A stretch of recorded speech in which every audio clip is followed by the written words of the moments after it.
Hello everyone, welcome to Arihant Padhaku. This is Shailendra Pandey, your physics mentor. जैसा कि प्यारे बच्चों, मैंने आप लोगों से कहा था कि मैं आप लोगों को मिलने वाला हूं चैप्टर नंबर 3 यानी कि करंट इलेक्ट्रिसिटी में, जिसमें हम लोग 30 एमसीक्यू क्वेश्चंस की प्रैक्टिस करने वाले हैं। तो आइए स्टार्ट करते हैं चैप्टर नंबर 3 के ऑब्जेक्टिव टाइप क्वेश्चंस, जो कि है करंट इलेक्ट्रिसिटी चैप्टर के ऑब्जेक्टिव टाइप क्वेश्चंस। आइए स्टार्ट करते हैं। सबसे पहली चीज हमको ये ध्यान देना है कि इस चैप्टर में से कौन कौन सी चीजें हटा दी गई है। हाँ भाई, ये बात तो पता होना बहुत जरूरी है कि क्या क्या हमको सर नहीं पढ़ना है ना। जो पढ़ना है वो तो पढ़ेंगे ही, लेकिन क्या नहीं पढ़ना है उसको देखते हैं। सबसे पहली चीज, जो कार्बन रेजिस्टर्स हैं उसको नहीं पढ़ना है। Colour code for the carbon resistors, ये एक सीक्वेंस होता था, B B Roy of Great Britain ऐसे करके, वो बिल्कुल भी लर्न नहीं करना पड़ेगा आपको। Series and parallel combinations of resistors, ये भी जो डायरेक्ट डेरिवेशन वगैरह है, ये आपको नहीं पढ़ना है, ये आपसे नहीं पूछा जाएगा। आइए देखते हैं अब इस पर बेस्ड क्वेश्चंस हमसे कैसे पूछे जा सकते हैं। तो सबसे पहला क्वेश्चन आप लोगों के लिए है, सभी लोग ध्यान से देखें। If the electron in hydrogen atom makes 6.25 into 10 to the power 15 revolution per second, the current is, current की वैल्यू निकालनी है। आप सभी को पता होगा कि करंट जो होता है that is charge flowing per unit time, और 1 टाइम को प्यारे बच्चों हम लोग फ्रीक्वेंसी भी लिख सकते हैं। इसका मतलब अगर कहीं पर इलेक्ट्रॉन्स घूम रहे हैं तो आप लोग इस तरीके से लगा सकते हैं, करंट की वैल्यू निकाल सकते हैं। भाई एक इलेक्ट्रॉन का जो चार्ज होता है वो 1.6 into 10 to the power -19 multiplied by frequency कितने गिवन है हमको, 6.25 into 10 to the power 15। इसको हम लोग जैसे ही सॉल्व करेंगे we will get our value. तो ये देखिए मैंने इसको सॉल्व किया, जैसे ही हम लोगों ने सॉल्व किया हमको पता चला 10 to the power -3 एम्पियर आ रहा है। 10 की पावर -3 एम्पियर का ही मतलब होता है प्यारे बच्चों 1 milliampere. So correct option here is C part, C आपका करेक्ट आंसर है। तो ये बहुत ही अच्छा, बहुत बढ़िया बेसिक क्वेश्चन था। आइए नेक्स्ट क्वेश्चन की तरफ बढ़ते हैं। Material used for heating coils is. तो प्यारे बच्चों, आप सबने देखा होगा जो हीटर्स होते हैं, उन हीटर्स में इस तरीके का कुछ स्प्रिंग टाइप के कुछ मटेरियल लगाया जाता है। ये मटेरियल क्या करता है, इस मटेरियल में आप जैसे ही करंट फ्लो कराते हो, जैसे ही आप इसमें करंट फ्लो कराते हो, करंट बार बार यहीं पर घूमता रहता है, और घूमने की वजह से रेजिस्टेंस की वैल्यू बढ़ जाती है। ओवरऑल ढेर सारा हीट लॉस होता है, और इसी हीट लॉस की वजह से ये जो स्प्रिंग है ये रेड हॉट हो जाता है। तो यहां पर यही पूछा गया कि ये जो स्प्रिंग है वो नाइक्रोम का होगा, कॉपर का होगा, सिल्वर का होगा या मैग्नीन का होगा। तो प्यारे बच्चों, ये नाइक्रोम का होता है। क्यों नाइक्रोम का होता है, इसके पीछे दो मेन कारण हैं। सबसे पहला, इसका हाई मेल्टिंग पॉइंट। ठीक है, ऐसा ही मटेरियल लिया जाता है जिसमें भाई साहब अगर टेम्परेचर को ढेर सारा खूब बढ़ा दिया जाए तो उसका मेल्टिंग पॉइंट जो है वो ज्यादा होना चाहिए। कहीं ऐसा ना हो 500 डिग्री सेल्सियस हुआ और मटेरियल ही मेल्ट कर जाए। अगर ऐसा होगा तो हमारे लिए हमारा डिवाइस जो है वो फेल हो जाएगा। तो सबसे पहली बात क्या है, हाई मेल्टिंग पॉइंट। और दूसरी रिक्वायरमेंट प्यारे बच्चों क्या होता है, इसका हाई रेजिस्टिविटी। इसका रेजिस्टेंस जो है वो भी काफी ज्यादा होना चाहिए, जो कि नाइक्रोम का होता है। तो प्यारे बच्चों, यहां पर करेक्ट आंसर है हमारा ए पार्ट, है ना, नाइक्रोम। आइए अब आते हैं अपने नेक्स्ट क्वेश्चन पर। तो हमारा थर्ड क्वेश्चन है, two resistances 10 ohm and 15 ohm are connected in series. जब भी कभी इस तरह का क्वेश्चन हो प्यारे बच्चों, आप लोग ऐसा सर्किट डायग्राम बना लिया करिए, उससे क्वेश्चन आपका इजी हो जाता है। तो ये रहा आपका 10 ओम और ये रहा आपका 15 ओम। A cell of EMF 1.5 volt of negligible resistance is connected between their ends। तो यहां पर हमने क्या किया, एक सेल को कनेक्ट किया जिसका पोटेंशियल हमको गिवन है 1.5 वोल्ट। तो ये सेल क्या करेगा प्यारे बच्चों, करंट देगा, और वही करंट इन दोनों में होता हुआ जाएगा। अब आइए आगे देखते हैं। ऑप्शन नंबर 1 में हमसे कहा जा रहा है current flowing through 15 ohm resistance is 60 milli ampere. तो आइए देखते हैं 60 मिली एम्पियर से आखिर कितना करंट जो है वो फ्लो हो रहा है। मतलब हमें इससे फ्लो होने वाला करंट निकालना है। कैसे निकालेंगे हम लोग, करंट का फॉर्मूला होता है I is equal to total voltage that is 1.5 divided by total resistance. 10 और 15 प्यारे बच्चों कनेक्टेड है सीरीज कॉम्बिनेशन में, तो 10 + 15 25 हो जाएगा। सो दिस इज 15 डिवाइडेड बाई 250। अगर इसको मैं 5 से कैंसिल करूंगा तो ये बन जाएगा 3 डिवाइडेड बाई 50। तो 3 डिवाइडेड बाई 50 ये है आपका एम्पियर में। लेकिन ऑप्शन में आपको बोला गया 60 मिली एम्पियर। तो प्यारे बच्चों बिल्कुल सही दिखाई पड़ रहा है, क्योंकि 50 को जब हम 3 से डिवाइड करेंगे, है ना, सॉरी, यानी कि 3 को जब हम 50 से डिवाइड करेंगे तो ये डिवाइड होकर के आ जाएगा 0.06 एम्पियर। तो 0.06 एम्पियर को अगर हम मिली एम्पियर में कन्वर्ट करेंगे तो वो 60 मिली एम्पियर ही आएगा। इसलिए करेक्ट ऑप्शन है हमारा ए पार्ट। नेक्स्ट है potential difference across 10 Om resistance is 0.9 volt, यानी कि 10 ओम के अक्रॉस, इसके अक्रॉस पोटेंशियल डिफरेंस निकाल रहे हैं। तो ये पोटेंशियल डिफरेंस अगर आप इसके अक्रॉस निकालते हो तो फॉर्मूला तो वही है, Ohm's law, V is equal to IR। Current की वैल्यू प्यारे बच्चों कितनी हम लोगों ने निकाल ली है, दैट इज 3/50 मल्टीप्लाइड बाई, ये करंट है, मल्टीप्लाइड बाई इसका रेजिस्टेंस, रेजिस्टेंस कितना है 10, तो ये 0 0 कैंसिल, वैल्यू आ जाएगी 3/5 वोल्ट, मतलब 0.6 वोल्ट। लेकिन यहाँ पे 0.9 वोल्ट गिवन है, तो ये तो गलत हो गया। पोटेंशियल डिफरेंस अक्रॉस 15 ओम, आइए 15 ओम के अक्रॉस निकालते हैं। इसके अक्रॉस अगर हमें निकालना है तो बिल्कुल सेम तरीके से करंट की वैल्यू है 3/50 मल्टीप्लाइड बाई रेजिस्टेंस की वैल्यू है 15, तो आप लोग देख सकते हैं 3 डिवाइडेड बाई 10, तो ये आपका बन जाएगा 9/10 यानी कि 0.9 वोल्ट। तो ये भी मुझे ऑप्शन करेक्ट लग रहा है। डी है रिजल्टेंट रेजिस्टेंस इज 6 ओम, तो रिजल्टेंट तो 25 होगा क्योंकि दोनों ही किस में कनेक्टेड है, सीरीज में। तो प्यारे बच्चों ऑप्शन देखते हैं कौन सा करेक्ट है, A and C are correct, बिल्कुल सही है, यही वाला आपका करेक्ट है। ए एंड डी ट्रू, ऐसा नहीं है क्योंकि डी गलत है, बी एंड डी भी नहीं हो सकता और बी एंड सी भी नहीं हो सकता, इसका मतलब ए एंड सी, यानी कि option number A is correct here. आइए नेक्स्ट क्वेश्चन में चलते हैं। इस तरह के क्वेश्चंस प्यारे बच्चों बहुत कंफ्यूज करते हैं, तो बहुत सावधानी से करिएगा, एक एक स्टेप बाय स्टेप एकदम आराम से धीरे धीरे करिए, लेकिन गलत मत करिए बिल्कुल भी, है ना। अब आइए नेक्स्ट क्वेश्चन की तरफ चलते हैं। A potential difference V is applied across a device with resistance R, causing a current I through the device. Heat energy produced in the resistance in descending order for the following variations will be. हमको ये देखना है कि अगर हम किसी device में जिसका रेजिस्टेंस R के इक्वल है, अगर इसमें हम I करंट फ्लो कराते हैं तो कितना हीट डेवलप होता है। तो प्यारे बच्चों हीट का फॉर्मूला हमारे पास क्या होता है, हीट का फॉर्मूला है I² R इंटू T।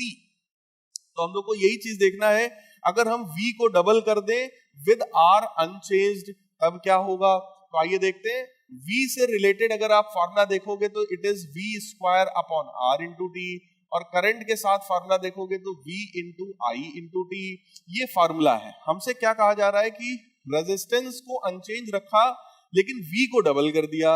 अगर आप V को डबल करोगे तो आप चेक करो, हीट जो है इनिशियली हमारे पास थी V² upon R into T, लेकिन बाद में कितना हो गया, पोटेंशियल को आपने डबल कर दिया तो 2V का स्क्वायर करेंगे प्यारे बच्चों तो 4V² अपॉन R, रेजिस्टेंस तो हमारा सेम ही रहा।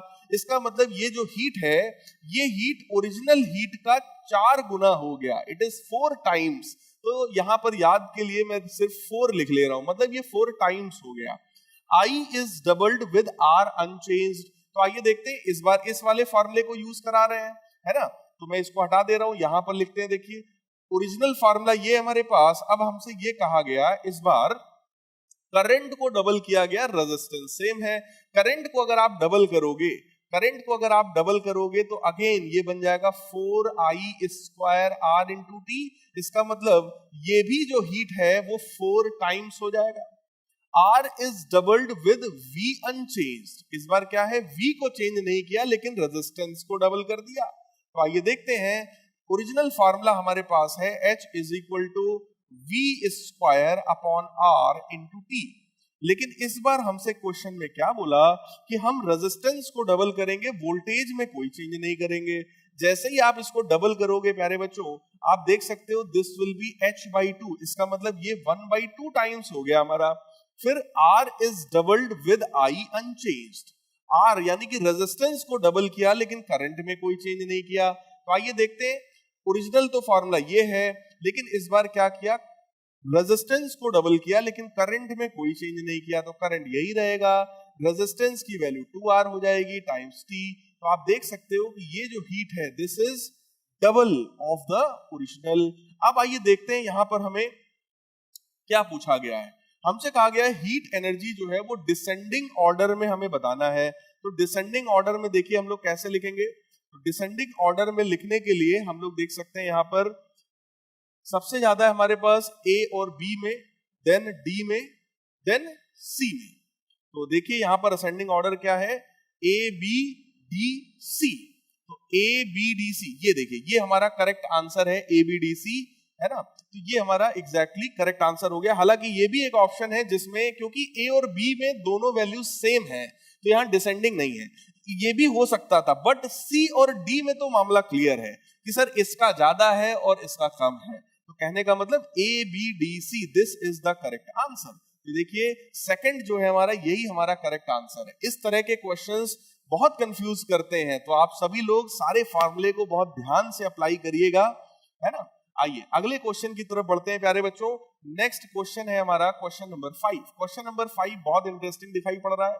क्वेश्चन नंबर 5 में हमसे कहा जा रहा है a cell of EMF E is connected across a resistance R. Potential difference between the terminals of the cell is found to be V. Internal resistance of the cell is, उस cell का internal resistance क्या होगा। तो आप लोग देखिए ये जैसे कि एक कोई सेल है, ये कोई सेल है, इसका इंटरनल रेजिस्टेंस E है, इसका EMF जो है वो E के बराबर है, और ये इसके साथ एक एक्सटर्नल रेजिस्टेंस मैंने कनेक्ट किया। प्यारे बच्चों अगर हम लोग यहाँ पर ध्यान से देखें, यहां पर ध्यान से देखें, इस पूरे को हम लोग सेल कहते हैं।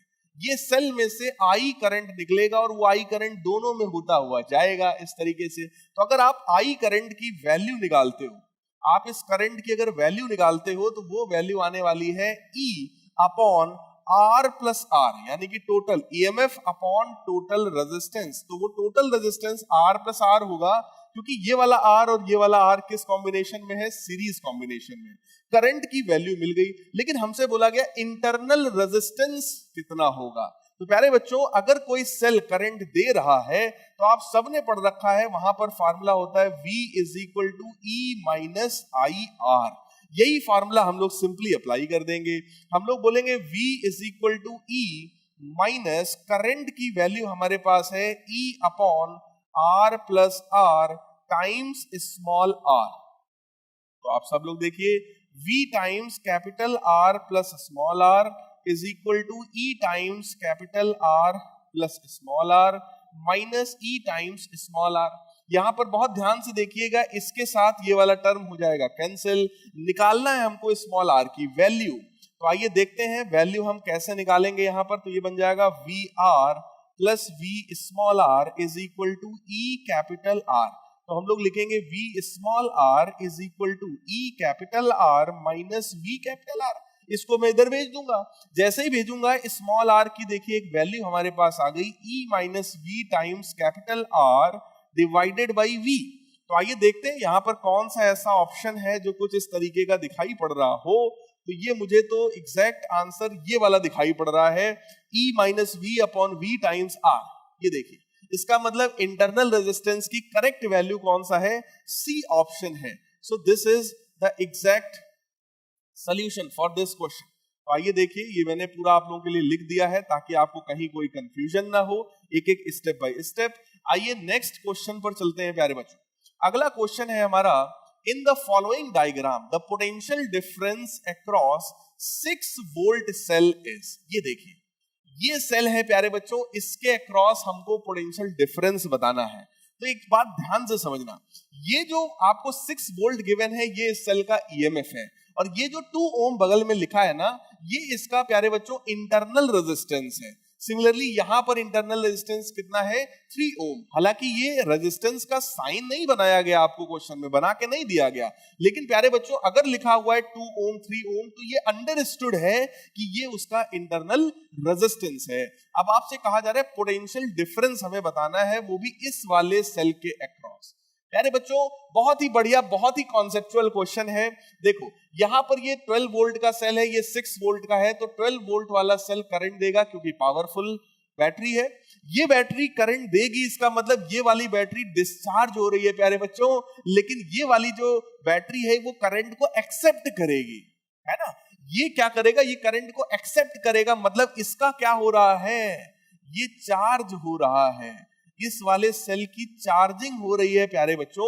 और मैं आपको बताऊं, अगर सेल डिस्चार्ज हो रहा होता है तो V is equal to E minus I R use करते हैं, जैसा कि मैंने प्रीवियस क्वेश्चन में यूज किया था। लेकिन यहां पर क्या हो रहा है, सेल हमारा चार्ज हो रहा है तो V is equal to E plus I R हो जाता है। तो यहां पर आप देख सकते हैं इस वाले सेल का ईएमएफ कितना है 6 प्लस करंट हमको निकालना है। करंट हम लोग कैसे निकाल सकते हैं प्यारे बच्चों, इस सर्किट में फ्लो होने वाला करंट अगर हमें चाहिए तो भाई total voltage upon total resistance, total voltage कितना है 12 माइनस 6 है ना। ये वाला देखिए, ये प्लस है ये माइनस है, ये प्लस है ये माइनस है, ये वाला डिस्चार्ज हो रहा है ये वाला चार्ज हो रहा है। तो अल्टीमेटली क्या हो जाएगा, सब्ट्रैक्ट हो जाएगा ना, दोनों जो सेल्स हैं अपोज करेंगे। कहने का मतलब ये भी करंट देने की कोशिश करेगा और ये भी करंट देने की कोशिश करेगा, लेकिन ये पावरफुल है। इसका मतलब क्या हुआ, दोनों का जो वोल्टेज है प्यारे बच्चों वो घट जाएगा। तो नेट वोल्टेज हो गया 12 minus 6 divided by net resistance कितना है 2 प्लस 3 दैट इज 5। तो ये आ गई हमारे पास करंट की वैल्यू मल्टीप्लाइड बाई रेजिस्टेंस कितना है हमारे पास, इस वाले सेल का 2 ओम। इसको हम लोग जैसे ही सिंप्लीफाई करेंगे हमारे पास आंसर आ जाएगा 6 प्लस 12 अपॉन 5। तो आइए देखते हैं इसका एग्जैक्ट आंसर क्या है। जैसे ही आप इसको सॉल्व करोगे you will get it's exact answer that is 8.4 volt, है ना। तो 8.4 वोल्ट जो है वही इसका करेक्ट आंसर है। वो इसको सॉल्व करने के बाद प्यारे बच्चों हमको मिलेगा, क्योंकि ये बन जाएगा 6 प्लस 12 बाई 5 का मतलब होता है 2.4, तो ये बन जाएगा 8.4 वोल्ट। सो वेरी गुड, बहुत बढ़िया क्वेश्चन था। आइए नेक्स्ट क्वेश्चन की तरफ बढ़ते हैं। 7th क्वेश्चन हमारा है, a wire of resistance R is cut into 4 equal parts. देखिए हर क्वेश्चन में आपके लिए एकदम अलग तरह का लाया हूं, बिल्कुल रेपिटेशन नहीं किया गया है क्वेश्चंस का। सारे क्वेश्चन का स्टाइल अलग है, सारे क्वेश्चंस में कॉन्सेप्ट अलग है। आपको बहुत कुछ सीखने को मिलेगा, लगातार आप क्लासेस में बने रहें। A wire of resistance R is cut into 4 equal parts and they are bundled together side by side to form a thicker wire. इसका मतलब क्या है, एक वायर था हमारे पास, इस वायर के प्यारे बच्चों हमने क्या किए, 4 बराबर पार्ट्स किए इस तरीके से। अगर 4 बराबर पार्ट्स करोगे तो रेजिस्टेंस भी R by 4 सबका हो जाएगा, है ना। रेजिस्टेंस जो है वो डिवाइड हो जाएगा, सिमिलरली लेंथ भी डिवाइड हो जाएगा और थिकर वायर बन जाएगा। Resistance of the bundle is, हमसे कहा जा रहा है उस बंडल का रेजिस्टेंस क्या होगा। अगर आपने इस तरीके के 4 वायर्स को इस तरीके से रख दिया तो ये चारों किस कॉम्बिनेशन में है प्यारे बच्चों, पैरेलल में। और अगर पैरेलल में है तो 1 by R dash is equal to 1 by R plus 1 by R plus 1 by R plus 1 by R. In fact 1 by R1 plus 1 by R2 plus 1 by R3 plus 1 by R4। लेकिन R1, R2, R3, R4 सबकी value कितनी है प्यारे बच्चों, R by 4। तो ये क्या बन जाएगा, ये आपका बन जाएगा 4 by R, 4 by R, 4 by R, 4 by R, है ना। ये R by 4 का 4 ऊपर जाएगा ना, तो 4 by R, 4 by, ऐसे आप इसको जब सॉल्व करोगे ये बन जाएगा 16 by R, है ना। तो यहां से देखिए नया जो रेजिस्टेंस R डैश हमको मिलेगा that will B R by 16। So correct answer here is a part. आइए देखते हैं, इसको मैंने सॉल्व करके आपके लिए पूरा लिख दिया है, यहां पर लगा दिया है ताकि आप लोग अच्छे से चीजों को समझ पाए। यहां पर देखो एक जनरल फॉर्म में आपको बोल दिया गया, अगर आप किसी वायर को डिवाइड करके n इक्वल पार्ट्स करते हो तो उसका रेजिस्टेंस बन जाता है R बाई n स्क्वायर, है ना। इसको मैंने एक जनरलाइज्ड फॉर्म दे दिया। So answer is R by 16। इस तरह का कोई ऑब्जेक्टिव क्वेश्चन बने जिसमें कहा जाए 5 पार्ट्स हो रहे हैं तो R बाई 25, 6 पार्ट्स हो रहे हैं तो R बाई 36, सिंपली प्यारे बच्चों आप लोग सॉल्व कर सकते हो। Next question, question number 8। Question number 8 बहुत बढ़िया, बहुत तगड़ा, यहां पर आ गया है मैचिंग का क्वेश्चन। तो क्वेश्चन नंबर 8 आइए देखते हैं 8 वाले में क्या होगा प्यारे बच्चों। यहां पर देखिए ये मैचिंग हमसे बोली जा रही है, इनमें से कौन सा ऑप्शन करेक्ट है। सुपर कंडक्टर, सुपर कंडक्टर के बारे में alpha negative, zero resistivity, either negative positive, must be positive. अब सोचो भाई साहब, अगर सुपर कंडक्टर है, नाम से क्लियर है सुपर कंडक्टर है मतलब कंडक्टिविटी बहुत बढ़िया होगी। कंडक्टिविटी अगर बढ़िया होगी तो उसका रेजिस्टिविटी कितना होगा, 0 होगा। आइए नेक्स्ट, ओमिक कंडक्टर्स वो होते हैं प्यारे बच्चों जिनके लिए अल्फा नेगेटिव हो, पॉजिटिव हो या इधर पॉजिटिव नेगेटिव हो। तो ओमिक कंडक्टर्स वो होते हैं जो ओम्स लॉ को फॉलो करें और उनके लिए अल्फा हमेशा पॉजिटिव होता है। सेमी कंडक्टर्स के लिए अल्फा हमेशा नेगेटिव होता है, जबकि नॉन ओमिक कंडक्टर्स के लिए ये पॉजिटिव या नेगेटिव कुछ भी हो सकता है, that depends on the situation. तो प्यारे बच्चों आइए देखते हैं कौन सा मैचिंग सही है। ए एफ, तो ए एफ केवल ये पहला ही देख करके समझ में आ गया था, बाकी आप ना भी मैच करें तो आपका काम चल जाता। केवल पहले वाले को अगर आप मैच करा देते एफ से तो आपका आंसर करेक्ट आ जाता प्यारे बच्चों। So B part is the correct answer. Next, potential difference between, बहुत बढ़िया, ये देखिए potential difference between A and B in the given branch of the circuit. ये ए है, ये बी है, इसके बीच का प्यारे बच्चों पोटेंशियल डिफरेंस आपको निकालना है। ऐसे क्वेश्चंस में मैं आप लोगों को याद दिलाना चाहूंगा, किरचॉफ साहब ने 2 लॉज दिए थे, उसमें से एक था केसीएल और दूसरा था KVL, Kirchhoff's voltage law. Kirchhoff's voltage law जब आप लगाते हो बस उसी का बेस्ड क्वेश्चन है। सबसे पहला काम क्या करना होता है, क्वेश्चन में जितने भी सेल हो उन सब में प्लस माइनस बनाओ, तो जो बड़ा वो प्लस, जो छोटा वो माइनस। तो ये देखिए प्लस, ये देखिए माइनस, ठीक। सबसे पहला काम सेल के लिए प्लस माइनस बनाना। अब क्योंकि मैं ए से बी जाने वाला हूं तो ये पॉजिटिव नेगेटिव, ये वाला पॉजिटिव, ये नेगेटिव, सिमिलरली यहाँ पॉजिटिव, ये नेगेटिव। ये मैंने किसके लिए बनाया, ये मैंने रेजिस्टेंसेस के लिए बनाया, ठीक है। अब आइए चलिए लिखना शुरू करते हैं।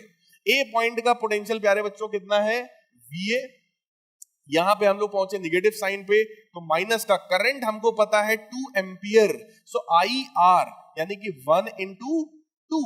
फिर हम लोग पहुंचे प्लस पर, तो प्लस का 9। फिर हम लोग पहुंचे माइनस में, तो बन जाएगा 2 into 2, क्योंकि इसका रेजिस्टेंस भी 2 है, करंट भी 2 है। माइनस का 3 वोल्ट, फिर हम लोग पहुंच रहे हैं फिर से माइनस में, और इसका हो जाएगा 3, इसका रेजिस्टेंस है और 2 इसमें जाने वाला, ये देखिए करंट है। और बी का पोटेंशियल हमने ले लिया माइनस वीबी, ठीक। अगर हम लोग ए से बी जाते हैं प्यारे बच्चों तो इसको हाई पे मानते हैं और इसको लो पर मानते हैं, लो वोल्टेज पर, तो ये नेगेटिव हो जाएगा। अल्टीमेटली आप सब लोग देख सकते हो वीए माइनस वीबी की ये जो वैल्यू आने वाली है ये कितनी आने वाली है, 2। ये 9 उधर जाएगा, माइनस का 9, ये 4 उधर जाएगा, प्लस का 4, ये 3 उधर जाएगा, प्लस का 3, और ये 6 उधर जाएगा तो प्लस का 6। तो आप सब लोग देख सकते हैं ये हो जाएगा 13, 15, 15 माइनस 9 दैट इज 6 वोल्ट। तो आइए देखते हैं कौन सा ऑप्शन यहाँ पर करेक्ट है। तो ये रहा हमारा correct option, that is a part. तो आइए देखिए सॉल्यूशन भी देखते हैं। ये देखिए ए पार्ट हमारा करेक्ट आंसर है प्यारे बच्चों। तो बहुत ही बढ़िया क्वेश्चन है, किरचॉफ्स वोल्टेज लॉ पर बेस्ड है। सिर्फ वोल्टेज लॉ कैसे लगाते हैं बस। आइए नेक्स्ट क्वेश्चन, बहुत ही बढ़िया question, the equivalent resistance between A and B. A और बी के बीच का इक्विवेलेंट रेजिस्टेंस क्या होगा प्यारे बच्चों। ऐसे क्वेश्चन में सबसे पहले चेक कर लिया करो कि कहीं ऐसा तो नहीं ये बैलेंस्ड व्हीट स्टोन ब्रिज हो। जी हाँ, चेक कर लेना, बैलेंस्ड तो नहीं है। तो ये चेक करो, this resistance upon this resistance, तो 5/15 यानी कि 1/3, और ये क्या है 10/30, अगेन 1/3, और ये दोनों आपस में बराबर हैं प्यारे बच्चों। इसका मतलब ये जो ब्रिज है, ये ब्रिज कैसा है, ये बैलेंस्ड है। और अगर ब्रिज बैलेंस्ड होता है तो ये बीच वाले रेजिस्टेंस को सीधे सीधे हटा दिया जाता है, इसका कोई काम नहीं है ना। इसको जैसे ही हटा दोगे प्यारे बच्चों, अब आप देखो ये ए पॉइंट है, देखिए सिंपल इस तरीके का सर्किट बन जाएगा। ये हो गया आपका 5, ये हो गया आपका 10, ये हो गया आपका 15 ओम, और ये हो गया आपका 30 ओम। हमसे बोला गया ए और बी के बीच का रेजिस्टेंस निकालना है प्यारे बच्चों।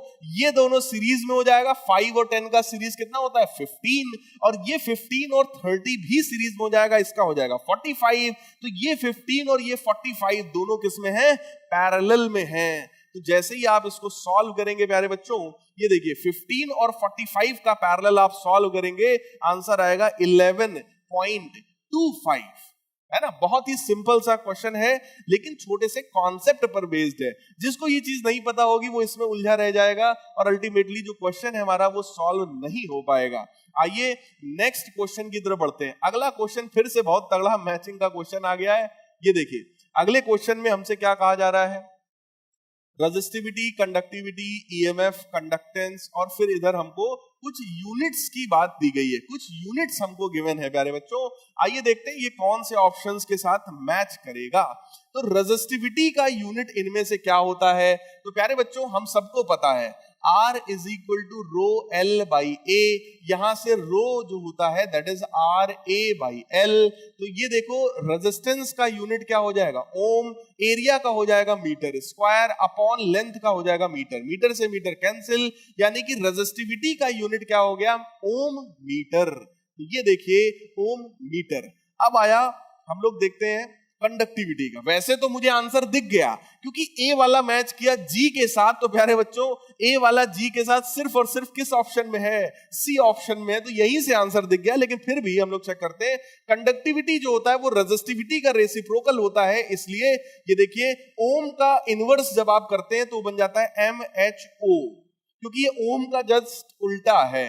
और मीटर का इनवर्स तो देखिए यहाँ पे लिखा ही हुआ है, तो ये इसके साथ मैच कर जाएगा। ईएमएफ का यूनिट सबको पता है वोल्ट होता है, और कंडक्टेंस का यूनिट जो होता है वो सीमेन होता है। तो यहाँ पर देख लीजिए करेक्ट आंसर हमारा हो गया A to G, B to H, C to E। C को E से ज्वाइन करेंगे और D को F से ज्वाइन करेंगे। So this is our correct answer. आइए नेक्स्ट क्वेश्चन की तरफ हम लोग बढ़ते हैं प्यारे बच्चों। अगला क्वेश्चन है क्वेश्चन नंबर 12। क्वेश्चन नंबर 12 हमसे कह रहे हैं a wire of resistance 40 ohm. एक वायर है जिसका रेजिस्टेंस है 40 ohm, is bent into a square. इसको एक स्क्वायर में बेंड कर दिया गया। भाई साहब बहुत बढ़िया बात है। अगर आप इसको स्क्वायर में बेंड करोगे तो जरा सोचो हर एक साइड का रेजिस्टेंस कितना हो जाएगा?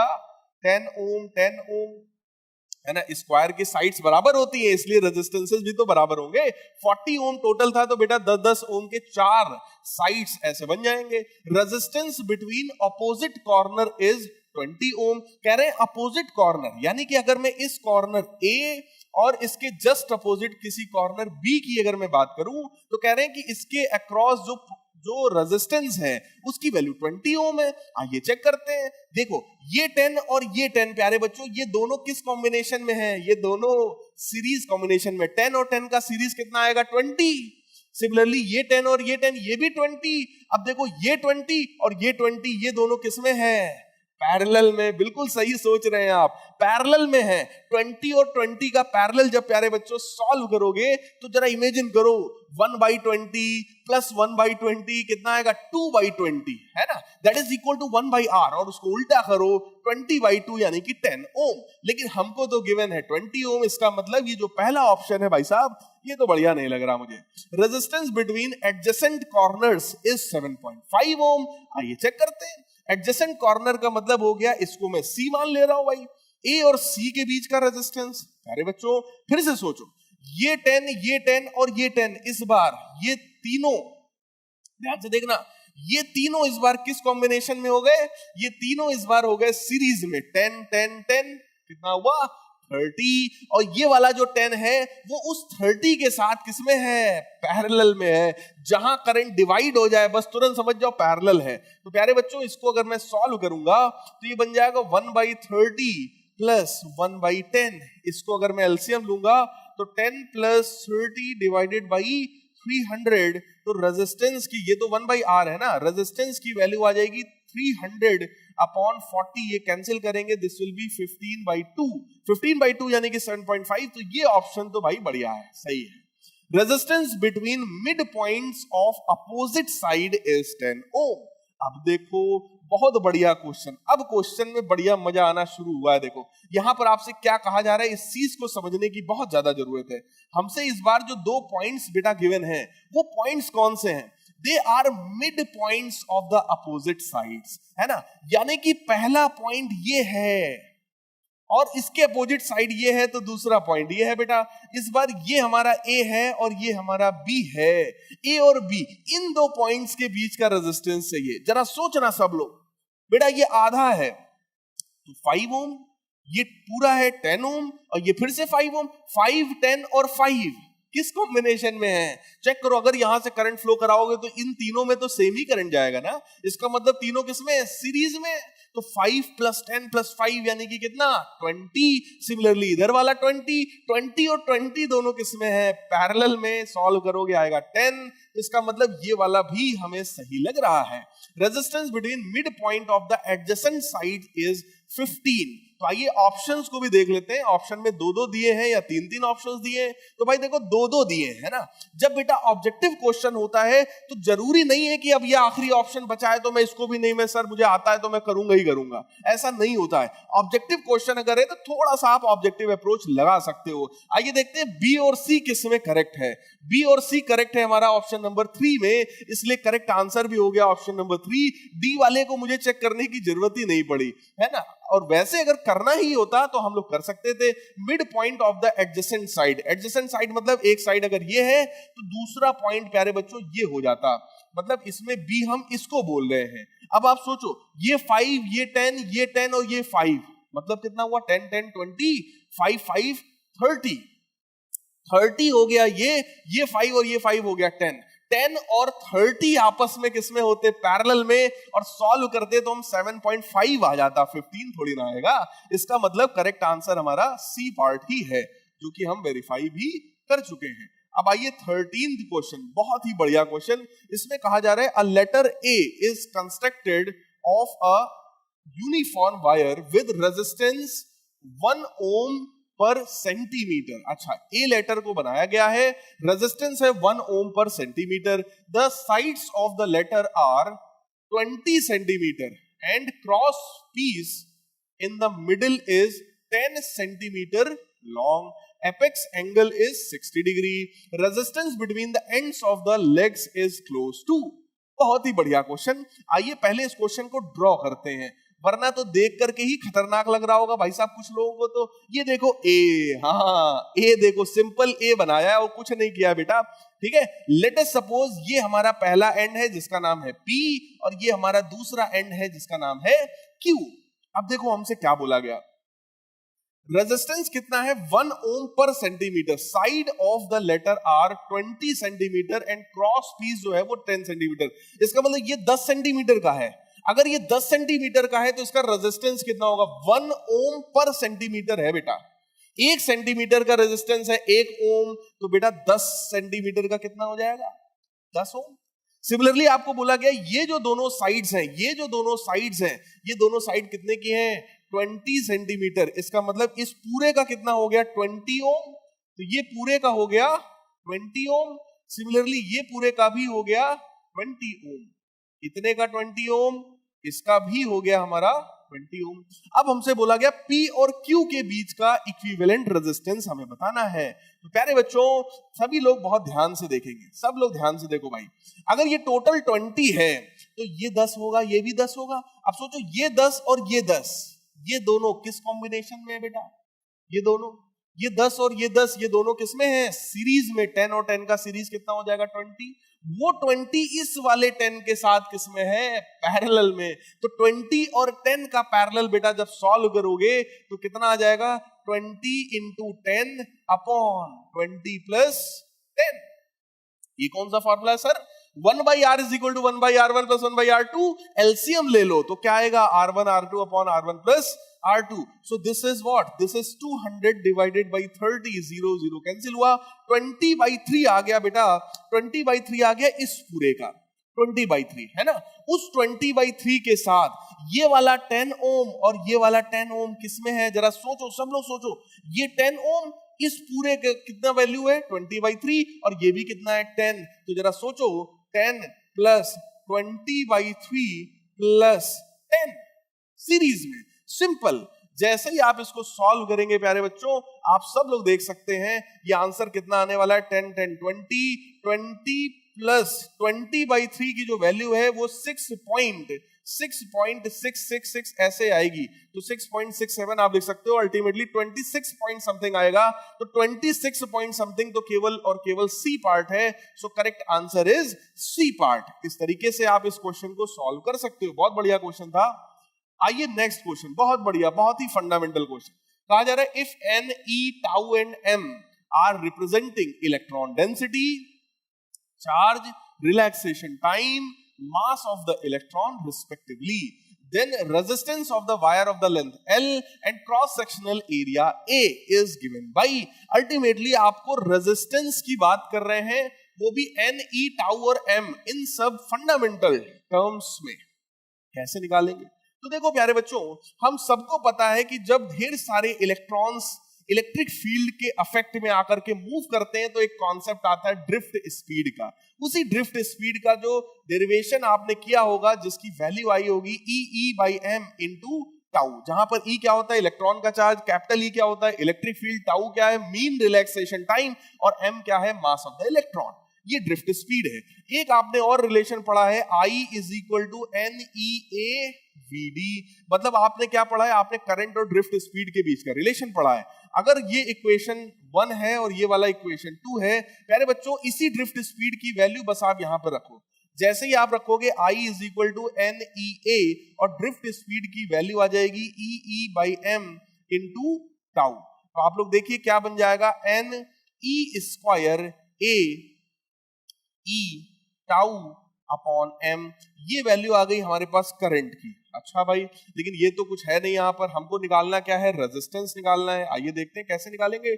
I = हम लोग लिख सकते हैं NE² A tau by m। बहुत ध्यान से देखिए, ये सारी चीजें अलग कर दिया, सिर्फ क्या बचा है इलेक्ट्रिक फील्ड। इलेक्ट्रिक फील्ड को प्यारे बच्चों हम लोग लिख सकते हैं ना potential difference per unit length, यानी कि V/L। तो ये तुम्हारा क्या बन जाएगा, बहुत ध्यान से सब लोग सोचो, I = NE² A tau by mL times V, है ना।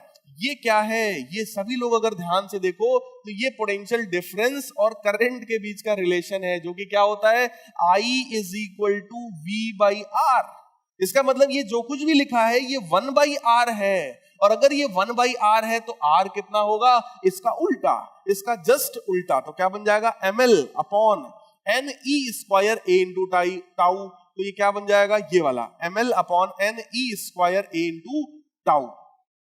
This is the correct explanation as well as derivation. वैसे डेरिवेशन नहीं, अगर आप लोगों को ये फॉर्मूला डायरेक्ट पता है तो आपको डायरेक्ट ही इसको टिक करना चाहिए, इसमें बिल्कुल भी हमें सोचने की जरूरत नहीं है, है ना। तो कुछ बेसिक फॉर्मूले जो है बेटा उसको दिमाग में रखिएगा, है ना। आइए नेक्स्ट मैचिंग में देखते हैं। नेक्स्ट मैचिंग में क्या कहा गया, बहुत ही बढ़िया, बहुत ही कॉन्सेप्ट पर बेस्ड है। ये देखिए चार्जिंग सेल है, डिस्चार्जिंग सेल है, शॉर्ट सर्किटेड सेल है और सेल इन ओपन सर्किट है। V0 VE V E V। तो कहने का मतलब हमको पोटेंशियल डिफरेंस यानी कि टर्मिनल पोटेंशियल डिफरेंस और EMF के बीच का रिलेशन पूछा जा रहा है। अभी मैंने आपको बताया था प्यारे बच्चों, अगर कोई सेल चार्ज हो रहा है, अगर कोई सेल चार्ज हो रहा है तो V = E+IR होता है ना। अगर V = E+IR है तो जरा सोचो V बड़ा है या E बड़ा है।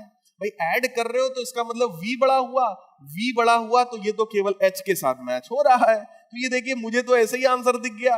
करेक्ट आंसर कौन सा है, डी पार्ट। केवल पहला ही हमने मैच किया और पहले से ही हमको आंसर पता चल गया डी पार्ट। ज्यादा दिमाग ही नहीं लगाना है ना। लेकिन फिर भी आइए देखते हैं। डिस्चार्जिंग सेल की अगर हम बात करते हैं तो V = E-IR। बेटा इसमें माइनस है, माइनस होने का मतलब घट जाएगा, तो इसको हम मैच कर देंगे G के साथ। Cell short circuited, short circuited का मतलब होता है कि अगर ये सेल है, ये इसका अपना इंटरनल रेजिस्टेंस है, ये E है, ये स्मॉल r है।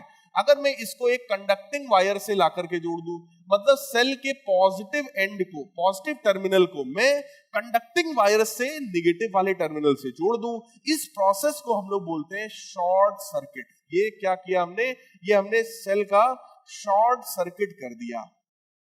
शॉर्ट सर्किट के केस में प्यारे बच्चों क्या होगा, शॉर्ट सर्किट के केस का मतलब ये हो गया, ये प्लस है, ये माइनस है।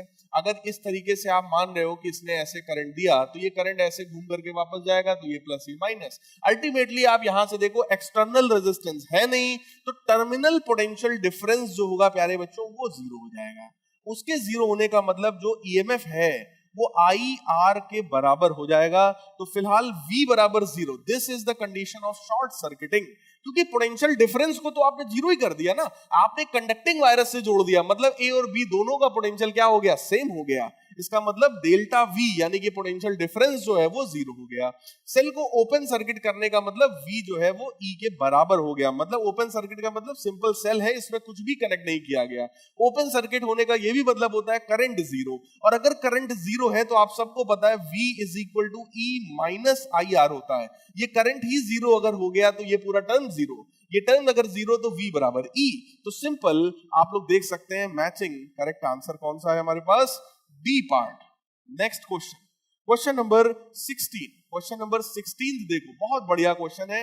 हमसे कहा जा रहा है the effective resistance between A and B in the given circuit is. A और बी के बीच का इफेक्टिव रेजिस्टेंस हमें बताना है। बहुत ध्यान से सोचिएगा।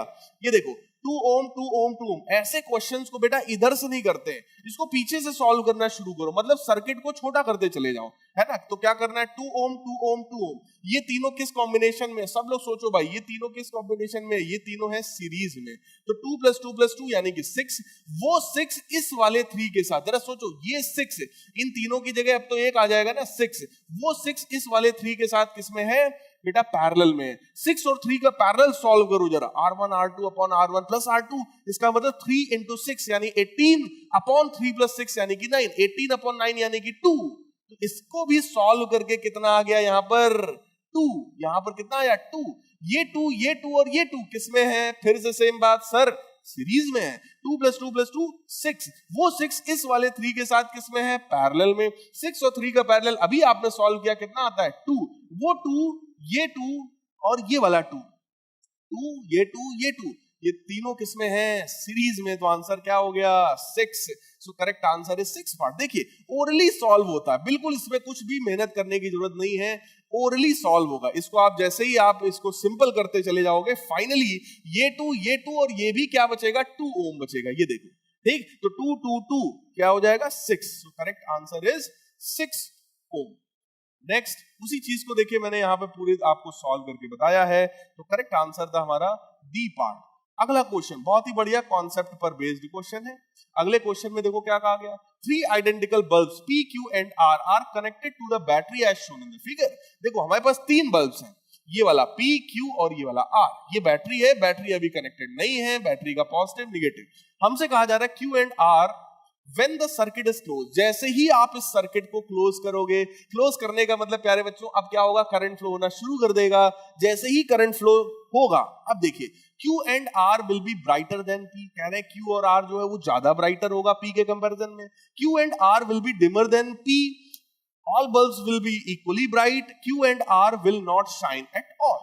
अच्छा भाई, आइए सोचते हैं। जैसे ही आप इसको बंद करेंगे बेटा, यहां से अगर आई करंट निकल रहा है, वो आई करंट ऐसे होते हुए आएगा तो यहां पर करंट का डिवीजन होगा। यहां I1 जाएगा, यहां I2 जाएगा और फाइनली फिर से यहां पे आई करंट वापस आएगा। इसका मतलब इन दोनों में, Q और R में, P के कंपैरिजन में जो करंट जाएगा वो कम जाएगा, क्योंकि यहां पर तो करंट का डिवीजन हो रहा है ना बेटा। अगर ये 10 एम्पियर है तो यहां पर 10 तो नहीं जा सकता, यहां पे 10 से थोड़ा कम ही जाएगा, क्योंकि कुछ इसमें जाएगा तो कुछ इसमें जाएगा बचा हुआ, है ना। कहने का मतलब Q और R को कम करंट मिलेगा, और अगर कम करंट मिलेगा तो वो डिम हो जाएंगे। इसका मतलब Q and R will be dimmer than P। So correct answer यहां पर प्यारे बच्चों क्या है हमारा? बी पार्ट, यानी कि सेकंड जो ऑप्शन है हमारा वही करेक्ट है। अब आइए नेक्स्ट क्वेश्चन की तरफ बढ़ते हैं। If the galvanometer and battery are interchanged in balanced Wheatstone bridge. अच्छा भाई, वेरी गुड। किसी भी व्हीट स्टोन ब्रिज की अगर मैं बात करूं बेटा, तो ये देखो, ये कोई एक क्वाड्रिलेटरल है। इस क्वाड्रिलेटरल में 4 साइड्स होते हैं, तो उन चारों पर एक एक आप रेजिस्टेंस लगा देंगे, और हर एक क्वाड्रिलेटरल में 2 डायगोनल होते हैं, है ना। एक डायगोनल ये और एक डायगोनल ये। तो इन दोनों में से किसी एक पर हम गैल्वेनोमीटर लगाते हैं और दूसरे पर हम क्या लगाते हैं? एक सेल लगाते हैं। अब हमसे ये कहा जा रहा है, if galvanometer and cell are interchanged, galvanometer और बैटरी को अगर हम इंटरचेंज कर दें, मतलब इस डायगोनल और इस वाले डायगोनल को अगर मैं इंटरचेंज कर दूंगा, तो भाई क्या ये बैलेंस्ड रह जाएगा या नहीं रहेगा? भाई बिल्कुल बैलेंस्ड रहेगा। ये व्हीट स्टोन ब्रिज की प्रॉपर्टी है कि आप इसके जो डायगोनल्स हैं, उन डायगोनल्स को आप इंटरचेंज कर सकते हो। मतलब आप यहां पर गैल्वेनोमीटर ला सकते हो, यहां पर ये देखिए, आप यहां गैल्वेनोमीटर ला सकते हो और यहां पर आप उस सेल को ला सकते हो। बहुत ही सिंपली, इसमें कोई दिक्कत वाली बात नहीं है। The bridge will be still balanced, है ना। सो करेक्ट ऑप्शन हमारा क्या हो गया यहाँ पर, बी पार्ट हो गया करेक्ट आंसर। आइए नेक्स्ट क्वेश्चन पे चलते हैं। नेक्स्ट क्वेश्चन है हमारा, 3 sets of the cell are connected in parallel, each set having 6 cells in series. कहने का मतलब 3 सेट्स हैं सेल के जिनको हमने पैरेलल में जोड़ा है। अच्छा, हर एक सेट में 6 सेल्स हैं। This arrangement is connected to a bulb of resistance 3 ohm if EMF of the each cell is 2 volt, internal resistance is 1 ohm, then current through the bulb is। प्यारे बच्चों, ये कॉन्सेप्ट है mixed grouping of sales का, है ना। जो sales होते हैं, सेल्स की हम लोग ग्रुपिंग करते हैं ताकि हमें मैक्सिमम करंट ऑब्टेन हो सके प्यारे बच्चों, है ना। अगर एक्सटर्नल रेजिस्टेंस बहुत ज्यादा होता है इंटरनल के कंपैरिजन में, तो वहां पर सीरीज ग्रुपिंग होती है, और अगर इंटरनल रेजिस्टेंस ज्यादा हो एक्सटर्नल के कंपैरिजन में, तो वहां पे पैरेलल ग्रुपिंग होती है। अगर दोनों रेजिस्टेंसेस बराबर हो तो वहां पर इस तरह की ग्रुपिंग होती है, जिसको हम लोग क्या बोलते हैं प्यारे बच्चों, जिसको हम लोग मिक्स्ड ग्रुपिंग बोलते हैं। आइए मैं इसी चीज को डायग्राम बनाकर आपको समझाने की कोशिश कर रहा हूं। यहां पर हर एक सेट में ऐसे 6 सेल्स हमें गिवन है। तो ये देखिए, मैं 6 सेल्स बनाने की कोशिश कर रहा हूं। ये देखिए ऐसे 6 सेल्स हैं, ठीक, 1 2 3 4 5 6, और यहां पर ऐसे 3 सेट हैं, मतलब ऐसा ही एक यहां पर भी होगा, बिल्कुल सेम, उसमें भी 6 हो जाएगा। ये देखिए, मैं पूरे सर्किट को बना दे रहा हूं आपके लिए ताकि आपको कभी भी इस पर डाउट ना हो। बिल्कुल सेम ऐसा ही 6, इसमें भी हम लोग कनेक्ट करेंगे।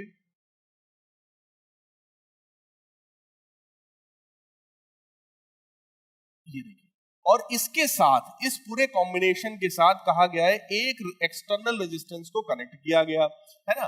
वो जो एक्सटर्नल रेजिस्टेंस बल्ब जो है वो 3 ओम का है। तो ये है हमारा 3 ओम का प्यारे बच्चों, ये 3 ओम का हो गया। और हर एक सेल का जो वोल्टेज है, जो ईएमएफ है, वो 2 वोल्ट है, और इंटरनल रेजिस्टेंस जो है वो 1 ओम के बराबर है। अब हमसे कहा गया कि करंट कितना होगा। प्यारे बच्चों, इस तरह के किसी भी क्वेश्चन में अगर आपसे बात किया जाए करंट निकालना है, तो करंट का फॉर्मूला क्या होता है, total voltage upon total EM, total resistance. तो टोटल वोल्टेज के बारे में सोचते हैं। देखो ऐसे 6 सेल्स हैं, एक सेल का कितना है वोल्टेज, 2 वोल्ट। तो 6 सेल का कितना होगा प्यारे बच्चों, क्योंकि सब के सब सीरीज में हैं और सारे सपोर्टिंग सेल्स हैं, सब एक दूसरे का सपोर्ट कर रहे हैं। देखो सारे ही सेल लेफ्ट साइड में करंट देंगे ना। सब लोग सोचो भाई, इसका मतलब क्या हुआ, 12 वोल्ट तो इसका वोल्टेज हो गया। अब आइए देखते हैं, 12 वोल्ट 12 वोल्ट 12 वोल्ट, वो भी पैरेलल में है।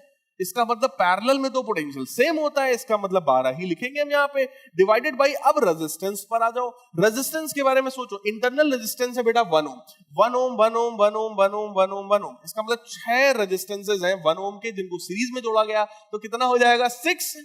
ये 6 ओम 6 ओम 6 ओम इसमें है पैरेलल में, तो 1/6 प्लस 1/6 प्लस 1/6 यानी कि 3/6। उल्टा करो, 6/3 मतलब कितना, 2 ओम। वो 2 ओम इस वाले 3 के साथ किसमें, सब लोग सोचो जरा, इस पूरे की जगह क्या बचा, इस पूरे की जगह रेजिस्टेंस कितना बचा, 2 ओम। वो 2 ओम इस वाले 3 के साथ किसमें है, सीरीज में। तो कितना हो गया, 5, है ना। ये देखो रहा रेजिस्टेंस। इतना बड़ा क्वेश्चन और इतना सा आंसर, इसको जैसे ही आप सॉल्व करोगे, दिस विल बी 12/5, और इसको हम लोग सॉल्व करेंगे, दिस विल बी 2.4। तो 2.4 इज द करेक्ट आंसर। इसका मतलब करंट की वैल्यू कितनी हमको मिलने वाली है, यहां पर करंट की वैल्यू हमको मिलने वाली है 2.4 एम्पियर। यहां पर देखो, इसी क्वेश्चन को इतना सर्किट ना बनाना पड़े, इसलिए आपके पास ये देखो एक शॉर्टकट फार्मूला है।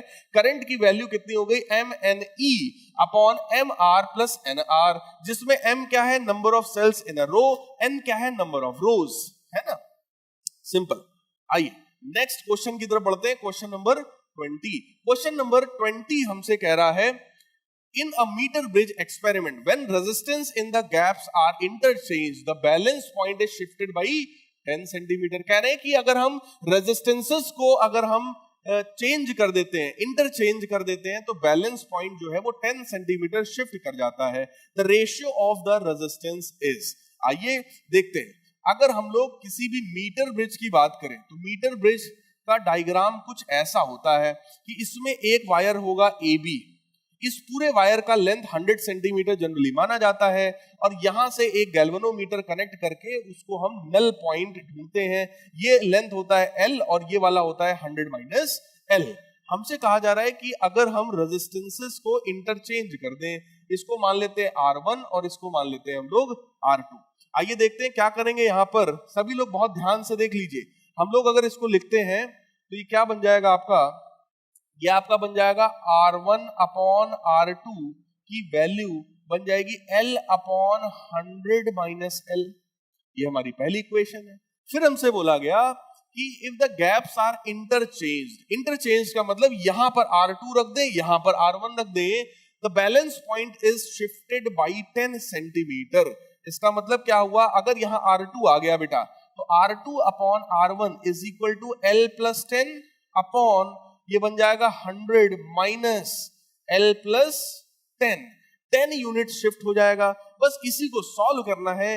रेशियो ऑफ द रेजिस्टेंस पूछा जा रहा है, वो हमारा सिंपल सॉल्व होकर के आ जाएगा। तो हम लोग यहां पर देख सकते हैं L upon 100 minus L that will be equal to, ये R1 अपॉन R2 है, ये R2 अपॉन R1, तो इसको उल्टा करना पड़ेगा। और जैसे ही आप उसको उल्टा करेंगे आप चेक करिए, that is what, that is 100 minus L minus 10 divided by L plus 10। तो ये आपका बन जाएगा L square plus 10L is equal to, ये बन गया 90 माइनस L, 90 माइनस L, और ये आपका बन जाएगा 100 माइनस L। तो ये आपको मल्टीप्लाई करना पड़ेगा बेटा। तो ये बन जाएगा 9000 माइनस 90L, ये बन जाएगा minus 100L plus L square, और ये क्या है L स्क्वायर प्लस 10L। तो देखिए L स्क्वायर से L स्क्वायर हो गया कैंसिल, ये बन जाएगा 100 और 90, तो 190, 190 इधर आएगा प्लस में हो जाएगा, तो ये बन जाएगा 200L। 200L की वैल्यू सॉल्व होकर के आ जाएगी 9000। तो हमको अल्टीमेटली L की वैल्यू मिल जाएगी, और वो वैल्यू कितनी मिलने वाली है, 45 सेंटीमीटर। इसका मतलब हमको बैलेंस्ड पॉइंट यहां पर मिल गया 45। तो ये क्या बन जाएगा, R1 अपॉन R2 की जो वैल्यू है हमारे पास वो आ जाएगी 45 अपॉन 100 माइनस 45 यानी कि 55। तो 45 अपॉन 55 यानी कि 45 अपॉन 55, इसको हम लोग देखेंगे, ये हमको रेजिस्टेंसेस का रेशियो मिलने वाला है। तो रेजिस्टेंसेस का रेशियो अगर हम देखें तो ये आ जाएगा हमारा 9/11। 9/11 जैसा कोई नहीं है, लेकिन यहां पर अगर आप R2/R1, अब देखो ऐसे तो कोई भी ऑप्शन मैच नहीं करेगा। अगर हम यहां पर हमसे सिंपल यही बोला गया ना, रेशियो ऑफ रेजिस्टेंस निकालना है, हमको ये नहीं बोला गया R1 अपॉन R2 या R2 अपॉन R1। तो प्यारे बच्चों अगर R2 अपॉन R1 आप करोगे तो ये रेशियो कितना आ जाएगा, 9/11 तो आंसर नहीं है, लेकिन 11:9 तो है। इसलिए मोस्ट अप्रोप्रिएट आंसर यहां पर कौन सा हो गया, हमारा सी पार्ट हो गया। तो प्यारे बच्चों ऐसे भी आपको क्वेश्चंस मिलते हैं जो आपको कंफ्यूज कर देते हैं। आइए नेक्स्ट क्वेश्चन की बात करते हैं, क्वेश्चन नंबर 21। क्वेश्चन नंबर 21 कहता है 6 ohm cell, 6 ohm coil is connected to the left gap. अच्छा, यहां जो लेफ्ट वाला गैप है इसमें 6 ओम का कॉइल है। 3 ohm and 6 ohm coils in parallel is connected to the right gap. ये जो राइट वाला गैप है इसमें दो रेजिस्टेंसेस हैं जिनको हमने पैरेलल में कनेक्ट कर रखा है, ये 3 ओम और 6 ओम है connected right. The balancing point is, तो प्यारे बच्चों ये देखो गैल्वेनोमीटर जोड़ोगे यहां कहीं पर मिलेगा, ये L है तो ये बन जाएगा आपका 100 माइनस L। आपको यही बैलेंसिंग पॉइंट निकालना है। तो बैलेंसिंग पॉइंट हम लोग को कैसे मिलता है, देखो ये है 6 डिवाइडेड बाई, इन दोनों को जब हम लोग सॉल्व करेंगे प्यारे बच्चों, 3 और 6 का पैरेलल सॉल्व करोगे कितना आ जाएगा, 3 इंटू 6 यानी कि 18 डिवाइडेड बाई 3 प्लस 6 यानी कि 9 यानी कि 2। तो ये बन जाएगा 6/2 is equal to L upon 100 minus L। तो आइए देखते हैं कितना आ जाएगा, this will be 300 minus 3L is equal to L। तो ये बन जाएगा 300 इज इक्वल टू 4L। तो L की वैल्यू हमारे पास कितनी आ जाने वाली है, 75। सो करेक्ट आंसर कौन सा हुआ हमारे पास, बी पार्ट, दैट इज 75। तो करेक्ट हो गया प्यारे बच्चों बी पार्ट। देखिए ये हमारा करेक्ट हो गया। अब आते हैं next question, question number 22। Question number 22 हमसे क्या कह रहा है, potentiometer is an ideal instrument because potentiometer जो होता है प्यारे बच्चों आइडियल इंस्ट्रूमेंट है। क्यों आइडियल है? क्योंकि वहां पर बिल्कुल भी एनर्जी का लॉस नहीं होता है। No current is drawn from the source of unknown EMF. जो अननोन ईएमएफ है उससे हम बिल्कुल भी करंट हम लेते ही नहीं है। रीजन क्या है? अगर आप उसके सर्किट पर जाओगे, देखो ये तो हमारे पास नोन ईएमएफ होता है, इसका ईएमएफ हमको पता है, इसके साथ हम लोग कोई एक वायर कनेक्ट करते हैं, ये पूरे वायर में रेजिस्टेंस होता है, और यहां सर इसके किसी एक एंड से आप उस अननोन वाले सेल को कनेक्ट करते हो जिसका ईएमएफ और इंटरनल रेजिस्टेंस हम लोग को निकालना होता है, और इसको फिर हम यहां पर किसी गैल्वेनोमीटर से कनेक्ट करके एक नल पॉइंट यहां पर निकालते हैं। प्यारे बच्चों क्योंकि नल पॉइंट है, गैल्वेनोमीटर में कोई डिफ्लेक्शन नहीं है, इसलिए इसमें से हम बिल्कुल भी करंट नहीं निकालते हैं। तो यही हमारा करेक्ट आंसर है। ये आइडियल इसी वजह से होता है क्योंकि ये जो सेकेंडरी है हमारे पास, ये जो अननोन ईएमएफ है, उससे हम बिल्कुल भी करंट नहीं लेते हैं। जबकि दूसरे में क्या कहा गया, current is drawn from the source of unknown EMF, इससे करंट लेते हैं, ऐसा नहीं है, क्योंकि अगर इससे करंट लोगे तो गैल्वेनोमीटर में कुछ ना कुछ डिफ्लेक्शन तो होगा ही होगा, लेकिन हमको नल पॉइंट चाहिए होता है। नल पॉइंट का मतलब गैल्वेनोमीटर में बिल्कुल भी डिफ्लेक्शन नहीं होगा। अब अगला क्या है, it gives deflection even at null point. Null point पर बेटा कोई डिफ्लेक्शन नहीं होता। नल पॉइंट का डेफिनेशन ही यही है कि जिस पर गैल्वेनोमीटर में कोई डिफ्लेक्शन ना हो, that point is known as null point. It has variable potential gradient, तो ऐसा भी नहीं होता है भाई। वेरिएबल होता तो उसकी सेंसिटिविटी जो है वो गड़बड़ हो जाती है अल्टीमेटली। आइए आगे बढ़ते हैं हम लोग। पोटेंशियोमीटर आइडियल इसीलिए क्योंकि ए पार्ट उसका जो है वो करेक्ट था। नेक्स्ट क्वेश्चन देखो क्या है भाई। नेक्स्ट क्वेश्चन है, in a metre bridge 20 ohm is connected in the left gap. अच्छी बात है, लेफ्ट गैप में हमने 20 ओम को कनेक्ट कर रखा है, and unknown resistance is connected in the right gap. Very good, यहां पर आर कनेक्टेड है।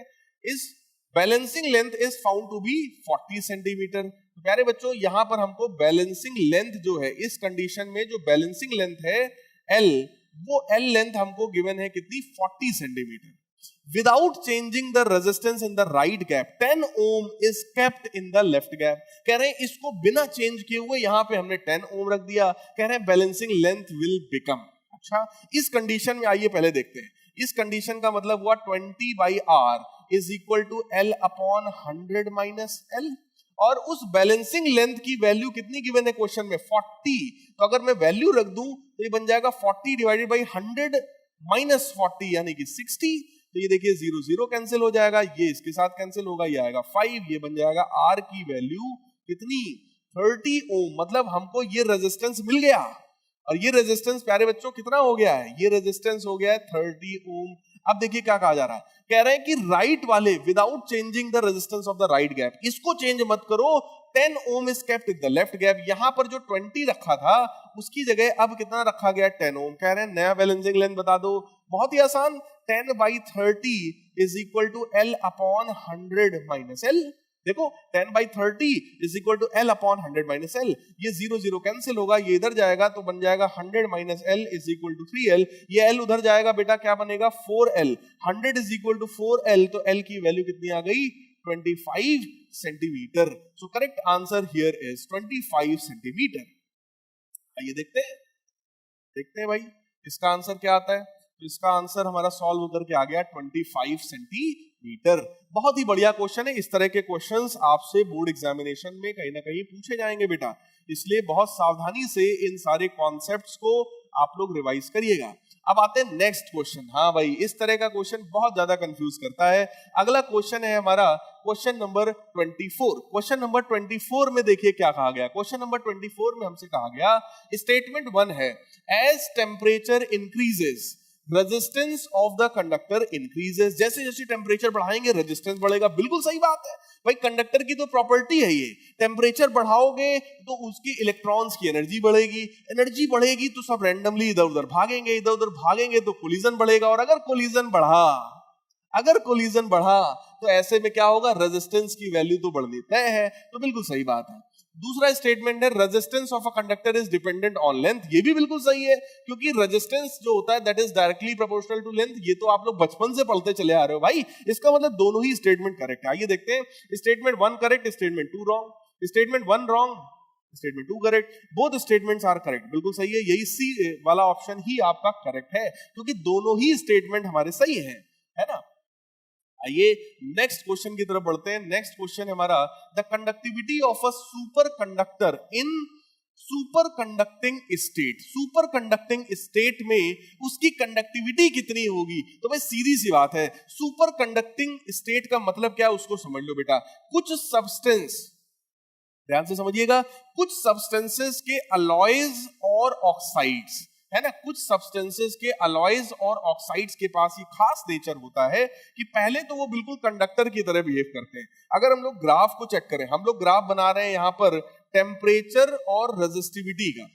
कंडक्टर का ग्राफ बिल्कुल ऐसा ही होता है कि जब आप टेम्परेचर को बढ़ाओगे उसकी रेजिस्टिविटी भी बढ़ेगी, यानी कि उसका रेजिस्टेंस भी बढ़ेगा। जब आप टेम्परेचर को घटाओगे तो उसकी रेजिस्टिविटी जो है वो भी कम होती चली जाएगी। लेकिन सुपर कंडक्टर्स बड़े स्पेशल टाइप के कंडक्टर होते हैं, बात समझिएगा मेरी। कंडक्टर्स का नेचर बिल्कुल फॉलो हो रहा है कि टेम्परेचर को हमने घटाया तो रेजिस्टिविटी घट रही है, लेकिन एक पर्टिकुलर टेम्परेचर पर, एक पर्टिकुलर इस टेम्परेचर पर जिसको हम क्रिटिकल टेम्परेचर बोलते हैं, अचानक से ये रेजिस्टिविटी तुरंत जीरो हो जाती है। रेजिस्टिविटी तुरंत जीरो होने का मतलब खुद सोचो कंडक्टिविटी कितनी होगी, दैट विल बिकम इनफाइनाइट। इसका मतलब क्या हुआ, सुपर कंडक्टर के लिए एक क्रिटिकल टेम्परेचर पर रेजिस्टिविटी हुई जीरो, कंडक्टिविटी क्या हो गई भाई साहब, इनफाइनाइट। सो करेक्ट आंसर यहां पर हमारा हुआ second part, that is infinite. Coming to next question. अगला क्वेश्चन बहुत ही बढ़िया क्वेश्चन है, क्वेश्चन नंबर 26। क्वेश्चन नंबर 26 में हमसे कहा जा रहा है, देखिए सब लोग, statement 1, when wire is stretched, when wire is stretched so that thickness is half, its resistance would become 16 times। अच्छा, कह रहे हैं कि अगर हम किसी वायर को खींचे so that thickness is half, उसका जो थिकनेस है वो आधा हो जाए। जरा सोचो, रेजिस्टेंस जो होता है वो directly proportional to L by A होता है। अगर रेजिस्टेंस जो है वो आधा हुआ, सॉरी, अगर थिकनेस जो है वो आधा हुआ, थिकनेस का मतलब क्या है प्यारे बच्चों, उसको समझने की जरूरत है। थिकनेस का मतलब अगर एरिया को यहां रखोगे तो एरिया कितना हो जाएगा, पाई आर स्क्वायर। थिकनेस का आधा होने का मतलब रेडियस आधी हुई। रेडियस अगर आधा हुआ तो खुद सोचो, यहां पर r/2 का होल स्क्वायर करोगे तो 4 वाला टर्म ऊपर जाएगा, तो आप कहेंगे सर रेजिस्टेंस जो है वो कितने टाइम्स हो गया, 4 टाइम्स। लेकिन प्यारे बच्चों यहीं पर गलती हो जाएगी, बिल्कुल यहीं पर आपसे गलती हो जाएगी अगर आपने एक छोटी सी चीज को ध्यान नहीं दिया। वो छोटी सी चीज ये है बेटा, अगर ये कंडक्टर है, जरा सोचो ये कंडक्टर है, अगर आप इसको खींचोगे थिकनेस घटेगा, बिल्कुल सही है, लेकिन लेंथ बढ़ेगा ना, लेंथ भी तो बढ़ेगा, तो आपको वो इफेक्ट भी यहां पर कंसीडर करना पड़ेगा।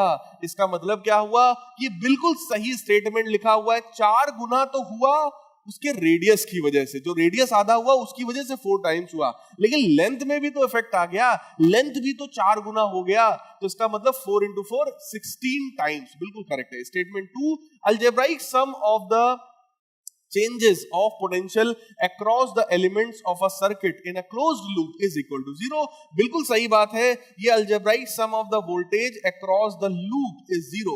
यही तो हमारे किरचॉफ साहब का वोल्टेज लॉ है, केवीएल। तो बिल्कुल सही है, स्टेटमेंट नंबर 2 भी हमारा सही है। तो आइए देखते हैं करेक्ट आंसर हमारा कौन सा हो गया, सी पार्ट, क्योंकि इसी में बोला गया है statement 1 and statement 2 both are correct. So correct answer हमारा हो गया सी पार्ट। आइए नेक्स्ट क्वेश्चन की तरफ बढ़ते हैं, क्वेश्चन नंबर 27। बहुत ही बढ़िया क्वेश्चन लग रहा है। क्वेश्चन नंबर 27 ये है, स्टेटमेंट 1, सभी लोग भाई ध्यान से देखेंगे। स्टेटमेंट नंबर 1 क्या है, VI graph of the conductor at 2 different temperatures T1 and T2। ये देखो टेम्परेचर T1 है, T2 है, ये VI ग्राफ है, वोल्टेज और करंट का ग्राफ है, 2 टेम्परेचर्स पे हमको गिवन है। अच्छा, कहा जा रहा है here T1 is greater than T2, कह रहे हैं कि T1 जो है वो बड़ा है T2 से। सेकंड में बोला गया resistance of the conductor increases with the increase in temperature. तो ये सेकंड वाला स्टेटमेंट तो सही है भाई, टेम्परेचर बढ़ेगा तो रेजिस्टेंस बढ़ेगा। अब आते हैं इस चीज को देखते हैं कि ये जो चीज लिखी हुई है क्या ये सही है या ये गलत है। तो आइए समझते हैं यहां पर क्या है कि टेम्परेचर T1 बड़ा है या T2। अब जरा सोचो, अगर कोई कंडक्टर है तो उस कंडक्टर के केस में हमको यहां पे चेक करना है उसका टेम्परेचर। तो बेटा जिसका रेजिस्टेंस ज्यादा, सोचना सब लोग, जिस कंडक्टर का रेजिस्टेंस ज्यादा होगा उसमें हीट ज्यादा डेवलप होगी, क्योंकि जो हीट होती है that is directly proportional to resistance, और जितना ज्यादा हीट डेवलप होगा उतना ही ज्यादा क्या हो जाएगा, उतना ही ज्यादा टेम्परेचर हो जाएगा। तो आइए देखते हैं दोनों में से रेजिस्टेंस किसका ज्यादा है ना। रेजिस्टेंस कैसे पता चलेगा बेटा, देखो R is equal to V by I होता है, R is equal to V by I होता है, लेकिन ये जो ग्राफ है वो किसके किसके बीच का ग्राफ है, वो I और V के बीच का ग्राफ है। तो अगर हम लोग यहां पर ध्यान से देखें तो I is equal to V by R, current जो होगा वो V बाई आर, इसका मतलब ये जो ग्राफ हमें गिवन है, सब लोग ध्यान से समझना, ये जो ग्राफ हमको गिवन है ये ग्राफ है करंट वर्सेस वोल्टेज, तो V बाई आर, इसका मतलब इस ग्राफ का जो स्लोप है, इस ग्राफ का जो स्लोप है वो किसके बराबर है, 1 बाई आर के इक्वल है, क्योंकि y एक्सिस पे क्या है, करंट है, x एक्सिस पर क्या है, वोल्टेज है। इसका मतलब y is equal to mx होता है ना, सबको पता है ना, y is equal to mx passing through origin, तो देखो स्ट्रेट लाइन तो है ही है पासिंग थ्रू ओरिजिन, इसका मतलब क्या हुआ कि जो स्लोप है वो स्लोप ही बेटा 1 बाई आर है, जिसका स्लोप ज्यादा उसका रेजिस्टेंस कम। तो जरा सोचो इन दोनों में से किसका स्लोप आपको ज्यादा लग रहा है भाई साहब, तो आप कहेंगे सर इसका स्लोप ज्यादा है। अगर इसका स्लोप ज्यादा है बेटा तो इसका जो रेजिस्टेंस है वो कम है, अगर इसका रेजिस्टेंस कम है तो इसकी हीट भी कम है, इसका टेम्परेचर भी कम है, तो इसका मतलब टेम्परेचर किसका ज्यादा हुआ, टेम्परेचर ज्यादा हुआ T2 का। इसका मतलब ये जो स्टेटमेंट लिखा है दिस स्टेटमेंट इज रॉन्ग, तो यहां पर करेक्ट हमारा आंसर क्या हुआ, statement 1 wrong but statement 2 is correct. So correct answer हमारा क्या हुआ यहाँ पर, 2 पार्ट, सेकंड ऑप्शन हमारा यहाँ पर करेक्ट आंसर है। आइए नेक्स्ट क्वेश्चन की तरफ बढ़ते हैं भाई।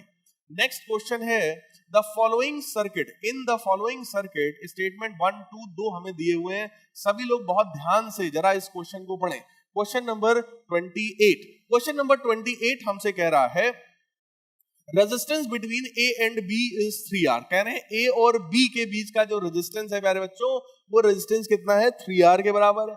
अच्छा, statement 2 the 3 resistances joined are effectively in parallel, कह रहे हैं कि ये जो तीनों रेजिस्टेंस हैं ये पैरेलल में हैं, तो बेटा अगर तीनों पैरेलल में है तो 3R तो नहीं हो सकता, तो या तो R/3 होना चाहिए था, है ना, या तो तीनों सीरीज में होने चाहिए थे। अब बहुत ध्यान से देखो, तीनों सीरीज में तो नहीं है क्योंकि ये इस तरीके से आपने कनेक्ट कर रखा है ना। अगर बहुत सिंपल सा सेंस भी हम लोग लगाएं तो भी साफ साफ समझ में आ रहा है कि सर अगर ये कंडक्टिंग वायर से ऐसे जोड़ा है सर तो सीरीज तो नहीं हो सकता, क्योंकि अगर सीरीज होता तो फिर इन वायर्स की क्या जरूरत थी, इन वायर्स की कोई जरूरत नहीं थी। इसका मतलब बेटा इतना बेसिक हमने सेंस लगाया, इतने से ही पता चल रहा है कि ये तीनों किसमें कनेक्टेड है, पैरेलल में कनेक्टेड है, जबकि स्टेटमेंट नंबर 1 जो है वो हमारा रॉन्ग है। लेकिन आइए फिर भी मैं आपको समझाता हूं इस तरह के क्वेश्चंस को प्यारे बच्चों कैसे करते हैं। ऐसे में बेटा इक्वल पोटेंशियल रूल लगाया करो।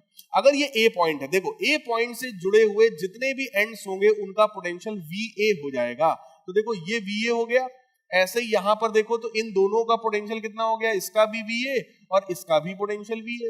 सिमिलरली ये B है, तो देखो इससे जुड़े हुए जितने भी रजिस्टर के एंड्स हैं उनका पोटेंशियल VB मान लो, तो ये देखो यहां से आया, इन दोनों का भी क्या हो जाएगा VB, तो ये देखो VB। अब आप लोग सब लोग ध्यान से देखो, इसके क्रॉस पोटेंशियल डिफरेंस कितना है, VA माइनस VB, इसमें भी वही है, इसमें भी वही है। इसका मतलब तीनों के क्रॉस अगर पोटेंशियल डिफरेंस सेम है तो तीनों किस कॉम्बिनेशन में हुए, तीनों पैरेलल कॉम्बिनेशन में हो गए। सो करेक्ट ऑप्शन यहाँ पर कौन सा है, स्टेटमेंट 1 हमारा रॉन्ग है लेकिन स्टेटमेंट 2 जो है वो हमारा करेक्ट है। नेक्स्ट क्वेश्चन पर आते हैं, सेकंड लास्ट क्वेश्चन है question number 29। In the steady state the charge on the capacitor of capacity 0.2 microfarad is, बहुत ही बढ़िया क्वेश्चन। डीसी सर्किट में देखो, डीसी सर्किट मतलब जिसमें भी सेल या बैटरी जुड़ी हो बेटा, डीसी सर्किट में अगर कैपेसिटर दे दिया, समझ लो क्वेश्चन बहुत बढ़िया इंटरेस्टिंग हो जाता है। और इस तरह का क्वेश्चन बोर्ड एग्जामिनेशन में अक्सर पूछा जाया करता था। अब ऑब्जेक्टिव हो गया है तो हो सकता है आपसे ऑब्जेक्टिव में पूछ दिया जाए। इस कॉन्सेप्ट को समझो बेटा, ये जो कैपेसिटर होता है ना, फुल्ली चार्ज हो जाने के बाद यानी स्टेडी स्टेट आने के बाद कैपेसिटर का रेजिस्टेंस इनफाइनाइट हो जाता है, कैपेसिटर का रिएक्टेंस इनफाइनाइट हो जाता है। इसलिए ये जो कैपेसिटर है ये बिल्कुल भी करंट को पास होने नहीं देता। कब? फुल्ली चार्ज होने के बाद। तो बेटा ये कैपेसिटर जब फुल्ली चार्ज हो जाएगा ना तो इस बीच वाली ब्रांच में बिल्कुल भी करंट जाने नहीं देगा। तो ये बीच वाली ब्रांच को बिल्कुल हटा दो। इमेजिन करो कि बीच वाली ब्रांच है ही नहीं। अगर ये ब्रांच होगी ही नहीं तो क्वेश्चन तो बहुत ज्यादा सिंपल हो जाएगा। हमसे क्या बोला गया, इन स्टेडी स्टेट चार्ज निकालना है, कैपेसिटर पे चार्ज चाहिए भाई साहब। चार्ज का फॉर्मूला बेटा क्या होता है, Q बराबर CV। सिंपल। कैपेसिटेंस तो हमको C गिवन है, तो C के ही टर्म्स में आंसर भी है। वोल्टेज अगर मिल जाए काम चल जाएगा। अब बेटा जरा सोचो, इस वाली ब्रांच में तो करंट जा ही नहीं रहा है, तो इसका तो अपना कोई वोल्टेज जो होगा वो सिर्फ और सिर्फ इसके पैरेलल है। सोचो, ये बीच वाली ये जो ब्रांच है, ये ऊपर वाले ब्रांच के साथ किसमें है, पैरेलल में है। तो जो वोल्टेज इस कॉम्बिनेशन का होगा, और इस कॉम्बिनेशन की अगर मैं वैल्यू लिखूं, इस पूरे की जगह अगर मैं वैल्यू लिखूं, तो 2 into 3 यानी कि 6/5। 6/5 ओम का ये रेजिस्टेंस है बेटा। जो वोल्टेज 6/5 का होगा वही सेम वोल्टेज किसका होगा, कैपेसिटर का। क्यों? क्योंकि ये वाली ब्रांच इस वाले ब्रांच के साथ किसमें है, पैरेलल में है। और बीच वाले ब्रांच में करंट जाएगा नहीं। अगर करंट जाएगा नहीं तो इस वाले रेजिस्टेंस में कोई भी पोटेंशियल का लॉस नहीं होगा। इसका मतलब ये वाला रेजिस्टेंस तो टोटली कंफ्यूज करने के लिए गिवन है। इसको तुम चाहो तो बिल्कुल हटा ही सकते हो क्वेश्चन से, इसमें कोई फर्क नहीं पड़ने वाला है। तो ये देखो 6/5 हो गया, और जब यहां से करंट बेटा निकलेगा, बीच वाले में करंट जाना नहीं है, तो सारा का सारा करंट ऐसे आएगा। ये करंट ऐसे होते हुए वापस ऐसे चला जाएगा। इसका मतलब क्या हुआ बेटा, इस चीज को सब लोग समझिएगा जरा।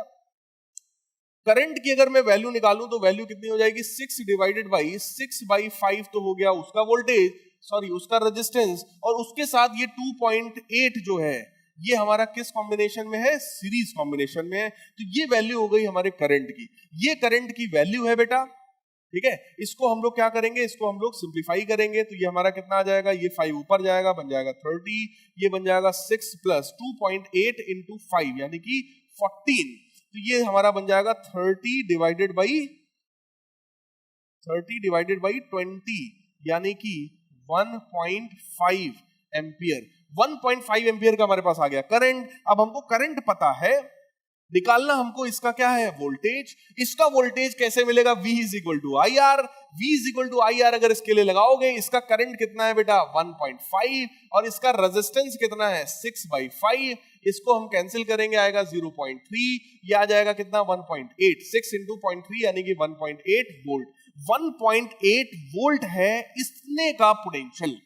अगर इसका पोटेंशियल 1.8 वोल्ट है तो बेटा इस कैपेसिटेंस का पोटेंशियल भी 1.8 है। तो आप बताओ, हमको बताना था चार्ज कितना हो जाएगा 1.8 V के बराबर, सॉरी 1.8 C के बराबर। जरा देखते हैं ऐसा कोई आंसर है क्या। ऐसा तो कोई आंसर यहाँ पर मैच नहीं कर रहा है। आइए देखते हैं यहाँ पर क्या कहीं कोई कैलकुलेशन मिस्टेक है भाई। Q बराबर CV होना था हमारा इन द स्टेडी स्टेट। अच्छा सॉरी यहां पर देखो ये 1.8 C मैंने लिखा है, और ये क्या गिवन है, कैपेसिटी हमको गिवन है भाई। कैपेसिटी हमको गिवन है 0.2 माइक्रोफैरेड। तो यहां पर हम लोग उसी कैपेसिटी को रख देंगे बेटा। तो 1.8 मल्टीप्लाइड बाई 0.2 माइक्रोफैरेड। जैसे ही आप इसको रखोगे और अब आप इसको सिंप्लीफाई करोगे, 18 इंटू 2 करेंगे 36 आएगा, और 36 टाइप का आंसर तो ये बी वाला ही ऑप्शन है। इसका मतलब करेक्ट आंसर क्या हो गया, 1.8 इंटू 0.2 करोगे 0.36 आएगा। 0.36 माइक्रो, ये यहां पर लिखा हुआ है कूलम। मुझे लगा था ये C कैपेसिटर वाला C है, इसलिए मैंने कैपेसिटर C की वैल्यू को ध्यान नहीं दिया। लेकिन भाई साहब बिल्कुल ध्यान दे करके सभी लोग क्वेश्चन को पढ़ेंगे, है ना। इस तरह से बिल्कुल भी कंफ्यूज होने की कहीं भी जरूरत नहीं है हमको, है ना। तो करेक्ट आंसर हमारा आ गया 3.6 माइक्रो कूलम। चलिए बहुत बढ़िया भाई। नेक्स्ट क्वेश्चन यानी कि लास्ट क्वेश्चन पर आ जाते हैं। लास्ट क्वेश्चन है, in the circuit shown below ammeter reading is 0। इस एमीटर की रीडिंग जो है प्यारे बच्चों वो 0 है। इसका मतलब इधर वाली ब्रांच में बिल्कुल भी करंट जो है वो नहीं जाएगा। Then value of the resistance R is, इस वाले R रेजिस्टेंस की वैल्यू क्या होगी। बहुत बढ़िया, बहुत ही प्यारा क्वेश्चन है, बिल्कुल कॉन्सेप्ट पर बेस्ड है। बहुत ही ध्यान से सब लोग इसको अटेम्प्ट करिएगा। आप लोग चाहो तो वीडियो पॉज करके अटेम्प्ट भी कर सकते हो आप लोग, है ना। बहुत बढ़िया क्वेश्चन है। देखो हमसे क्या पूछा जा रहा है कि रेजिस्टेंस R की वैल्यू निकालनी। बेटा देखो यहां पर क्या होगा, जो भी करंट निकलेगा वो I करंट होगा, और वो I करंट ऐसे होते हुए जाएगा इसमें, है ना। इधर तो करंट जाना नहीं है। तो ये जब आएगा, जरा आप लोग चेक करिए, 12 माइनस 500 I ऐसे होते हुए जाएगा, माइनस का IR, इज इक्वल टू 0। ये हमने कौन सा लॉ लगाया? किरचॉफ्स वोल्टेज लॉ, है ना। ये प्लस है, ये माइनस है। जब करंट ऐसे आ रहा है तो ये प्लस होगा, ये माइनस होगा, ऐसे जा रहा है तो ये प्लस होगा, ये माइनस होगा। हमने बस किरचॉफ का लूप लॉ लगा दिया लाइक दिस। जैसे ही हमने लगाया हम इधर पहुंचे 12, फिर इधर आए माइनस पे पहुंचे तो माइनस का IR यानी कि 500i, फिर इधर पहुंचे माइनस का IR इज इक्वल टू 0। ये वैल्यू हमारे पास आने वाली है। अच्छा, हमारे पास तो दो अननोन है, करंट भी अननोन है और हमारे पास रेजिस्टेंस R भी अननोन है। लेकिन हमको एक चीज और गिवन है, इधर वाले ब्रांच में कोई भी करंट फ्लो नहीं होगा।